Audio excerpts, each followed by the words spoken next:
여러분 안녕하세요. 주식의 소리의 소리입니다. 오, 간밤에 문으신 미 재무장관의 한마디가 뉴욕 증시에 이어서 우리 국내 증시까지 출렁이게 만들었어요. 대선 전에 추가 경기 부양책을 합의하기는 어려울 것 같다. 이 말 한마디로 불확실성이 다시 커지면서 증시에 부담으로 작용한 것 같습니다. 국내 신규 코로나 확진자 수가 다시 세 자릿수로 증가한 것도 부정적인 영향을 미쳤고요. 또 미중 갈등이 다시 또 부각이 됐는데 미국 행정부가 중국의 핀테크 기업이죠. 마윈의 엔트그룹을 수출 규제 대상에 포함하는 방안을 검토하고 있다는 보도가 나왔어요. 대선을 앞두고 트럼프가 그나마 본인이 쓸 수 있는 카드인 이 중국 때리기를 계속할 수 있지 않겠나 하는 또 불안감이 생기네요. 네, 자세한 장마감 상황은 화면과 함께 만나보시죠. 앞에서 말했듯이 코로나19의 재확산 그리고 미국 추가 경기 부양책에 대한 불확실성, 미중 갈등 이런 부정적인 요인들로 인해서 코스피 지수는 3거래일 연속 하락세를 기록하고 있습니다. 특히 관심이 집중됐던 빅히트도 상장 첫날 기대와 달리 하락 마감을 했어요. 배정받은 분들 잘 매도하셨을지 모르겠네요. 저는 그래도 상한가에 한 주 팔고 나머지 두 주는 33만 9천 원에 다 정리를 했습니다. 조금 아쉬워요. 아무튼 소폭 하락세로 출발한 지수는 장 초반 낙폭을 빠르게 확대한 뒤 등락을 거듭하다가 0.81% 하락한 2361.21포인트의 거래를 마쳤습니다. 코스닥 지수도 비슷한 흐름인데요. 약보합 출발했고요. 계속 낙폭을 더 확대한 모습입니다. 빅히트가 힘을 못 쓰자 대형 엔터주들이 동반 하락했고요. 관련주들도 일제히 약세를 보이면서 지수에 부담으로 작용했어요. 2% 가까이 빠졌네요. 844.44포인트로 거래를 마쳤습니다. 네, 다음으로 수급 보시면 코스피 시장 어제와 마찬가지로 개인만 3,300억 원 넘게 순매수를 보였고 외국인과 기관은 동반 매도 우위가 나타났습니다. 코스닥 시장에서도 똑같아요. 개인만 2,589억 원가량 순매수세를 기록했고요. 외국인과 기관이 동반 순매도하며 지수를 끌어내렸습니다. 코스피와 코스닥 지수 모두 일봉상 60일선 부근까지 내려와 있는데요. 60일선을 찍고 다시 방향을 틀어줄지 지켜봐야겠습니다. 수급만 볼 때는 굉장히 불안하네요. 네, 다음으로 외국인 순매수 탑5 종목 오늘도 같이 보시죠. 코스피 1위는 LG화학, 2위는 SK하이닉스, 3위는 두산퓨얼셀, 4위는 SK케미칼, 5위는 LG전자고요. 코스닥 1위는 셀트리온 헬스케어, 2위는 동진세미캠, 4위는 HLB생명과학, 4위는 PNT, 5위는 알테오젠입니다. LG화학부터 같이 보시면 배터리 사업에 대한 물적 분할 발표 뒤에 주주들의 반발이 이어지자 주주 달래기에 나섰습니다. 앞으로 3년간 보통주 한 주당 최소 10,000원 이상을 배당하겠다고 밝힌 건데요. 그동안 하지 않았던 분기 잠정 실적을 발표한 데 이어서 이번에는 배당 확대를 약속하며 적극적으로 주주 가치 제고에 매달리는 모습이네요. 배당 성향의 기준이 되는 당기 순이익에는 분할에 따라 새로 설립되는 법인의 당기 순이익도 포함이 되고요. 우선주에 대한 배당금은 보통주 배당금의 주당 액면가액의 1%를 합산한 금액으로 결정됩니다. 네, SK케미칼, LG전자, 셀트리온 헬스케어는 그동안 다뤄왔던 종목이니까 오늘은 PNT 같이 볼게요. PNT는 한때 2차전지 대장주로 꼽히던 종목인데요. 2차전지의 생산 공정은 크게 전극, 조립, 활성화 이렇게 3단계를 거칩니다. 이 중에서도 핵심은 전극 공정인데요. 2차 전지를 작동시키는 핵심인 양극과 음극, 전극판을 만드는 과정이거든요. 2차 전지에서 가장 중요한 에너지 밀도는 양극재와 음극재를 전극에 얼마나 넣을 수 있느냐에 따라서 결정이 됩니다. 이때 전극의 코팅 밀도를 높이고 소재 변형을 최소화하는 것이 바로 롤투롤 기술이라는 건데요. 2차 전지 공정 중에 가장 까다로운 기술로 그동안 일본 기업들이 다 주도해왔어요. 근데 PNT가 2009년부터 국산화에 성공을 했고 현재는 기술 격차도 대부분 해소된 것으로 알려집니다.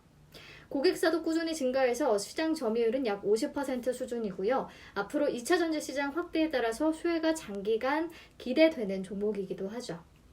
주가가 최근 하락하면서 60일선 근처까지 밀렸는데 오랜만에 오늘 외국인이 담았네요. 네, 다음으로 기관 순매수 탑5. 코스피 1위는 SK텔레콤, 2위는 현대모비스, 3위는 포스코, 4위는 롯데케미칼, 5위는 현대제철이고요. 코스닥 1위는 앞타바이오, 2위는 매드팩토, 3위는 시젠, 4위는 캠트로닉스, 5위는 인터플렉스입니다. 먼저 SK텔레콤은 제가 어제 고민을 진짜 많이 했는데 손절하고 나니까 이렇게 리포트들이 많이 나왔더라고요. 모빌리티 사업 분사는 SK텔레콤의 호재라는 의견이 담겨 있는데 현재 SK텔레콤 시가총액에 T맵의 가치가 크게 반영되어 있다고 판단하기 어렵고 우버의 지분 참여를 지분 희석이 아닌 성장의 기회로 봐야 한다는 분석입니다. 어제 막 지배 구조까지 뜯어가면서 왜 이런 결정을 했는지 심각하게 생각을 했는데 우선은 단순히 모빌리티 사업 부문을 제대로 성장시키기 위해 내린 결정으로 판단하는 듯 보입니다. 그리고 5G 가입자 순증폭 확대에 따라서 3분기 실적도 좋을 것으로 예상되고 있습니다. 오늘 2%대 올랐어요. 네, 다음은 현대모비스인데요. 현대차 그룹에서 정의선 시대가 열리며 그룹 지배구조 개편에도 속도가 붙을 것이라는 관측이 제기되고 있습니다. 또 현대차 그룹 지배구조를 얘기하려면 시간이 엄청 많이 걸려요. 순환 출자 고리를 끊지 못한 유일한 그룹이기도 해서 더더더 복잡한데요. 다 각설하고 요 그림 딱 보시면 아시겠지만 현대차 그룹 지배구조의 핵심은 현대모비스입니다. 그런데 정의선 회장은 그룹 주요 계열사인 현대모비스, 현대차, 기아차의 지분 보유율이 굉장히 낮아요. 그러니까 지분율을 좀 높이는 쪽으로 어떻게 진행이 되겠죠? 어쨌든 지배구조 개편의 시나리오는 현대모비스가 현대차 그룹의 최상위 지배회사가 되는 과정이기 때문에 지배구조 개편의 최대 수혜주는 현대모비스라는 분석이 우세합니다. 구체적인 방안 나오면 다시 또 짚어볼게요. 네, 다음으로 앞타바이오. 앞타바이오는 현재 당뇨합병증 치료제를 개발 중인데요. 당뇨병성 신증 치료제에 대해서 유럽 4개국 임상 2상을 진행 중입니다. 당뇨병성 신증은 당뇨병 환자에게서 나타나는 질환으로 신장 기능을 저하시키는 각종 유발인자로 인해서 단백뇨부터 말기 심부전증까지 나타나는 질병을 말해요. 지난달 16일 불가리아 환자 2명을 대상으로 첫 투약이 시작됐는데요. 이미 올해 연말과 내년을 목표로 글로벌 제약사 다수와 기술 이전을 논의 중이라고 합니다. 임상 1상에 진입한 혈액암 치료제의 기술 이전 가능성도 높게 보고 있다고 하네요. 그리고 이 당뇨병성 신증 치료제의 세포 시험을 통해 코로나19 치료제로서의 가능성도 확인했다고 하고요. 코로나19 치료제로 국내 임상 2상을 연내 신청할 계획이라고 합니다. 잘 됐으면 좋겠네요. 네, 여기까지 살펴보고요. 오늘장 특징주 만나보도록 하겠습니다. 첫 번째 종목은 골판지 관련주입니다. 어제 한국골판지 포장산업협동조합은 제지업계에 골판지 원지 수출과 사재기 등을 자제해 줄 것을 당부했습니다. 왜냐하면 지난 12일 경기도 안산의 골판지 원지 제조업체인 대양제지공업에서 화재가 발생했거든요. 생산이 전면 중단되면서 골판지 수급에 심각한 차질이 발생할 것으로 우려되고 있기 때문이죠. 코로나19 확산으로 택배 수요가 증가하면서 골판지 수요도 같이 급증했는데 골판지 수급에는 차질이 불가피해졌고 결국에 골판지 가격이 인상될 것이라는 전망이 나오면서 오늘 테림포장, 대형포장, 아세아제지 등 골판지 제조 테마가 강세를 보였습니다. 네, 다음 종목은 에스코넥입니다. 수소 발전 전력 의무 구매 도입 소식에 상한가를 기록했는데요. 정세균 국무총리가 수소 연료전지로 발전한 전력을 의무적으로 구매하도록 하는 제도를 도입하겠다고 밝혔거든요. 에스코넥은 음식물 및 축산, 분뇨와 은폐수 처리장, 쓰레기 매립장에서 발생되는 바이오메탄을 태양열 에너지를 활용해 수소와 카본을 생산하는 기술을 확보하고 있는 것으로 알려지면서 시장에서 부각됐습니다. 다음은 TS 인베스트먼트인데요. 크래프톤의 장외 시장 급등 소식에 상한가까지 올랐습니다. 글로벌 인기 게임 배틀그라운드의 제작사죠. 크래프톤이 기업 공개를 추진 중인 가운데 최근 장외 시장에서 급등세를 기록하며 시총 13조 원을 넘어선 것으로 알려졌습니다. 크래프톤은 지난달 국내외 증권사의 상장을 위한 입찰 제안 요청서를 보냈고 내년 코스피 입성을 목표로 하고 있는 것으로 알려집니다. 네, TS 인베스트먼트는 올해 상반기 TS10호 세컨더리 투자 조합을 통해서 약 70억 원 규모의 크래프톤 구주 1만 주를 매입했다고 하네요. 네, 마지막으로 KEC.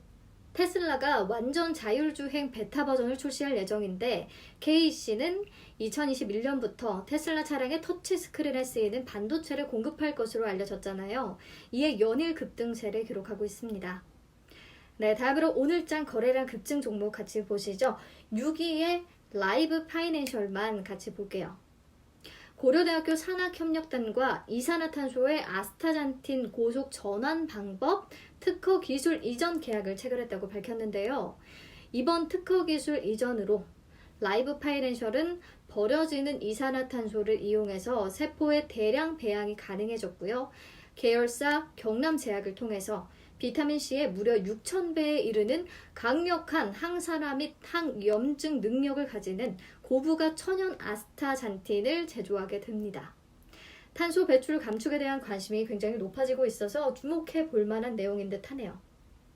네, 마지막으로 오늘도 시간의 단위가 특징주 살펴보시면서 장마감 싹쓸이 마무리하시죠. 네, 오늘 모두들 엄청 지치셨을 것 같은데 그래도 주식 애소리가 여러분들께 자그마한 활력소가 됐으면 합니다. 뭐 여기 들어와도 주식 얘기하는 건 매 마찬가지지만 그냥 우리끼리 푸념 늘어놓고 서로 응원하고 그러자고요. 장이 안 좋아도 좋아도 우리는 매일 만나요. 내일 다시 만나요.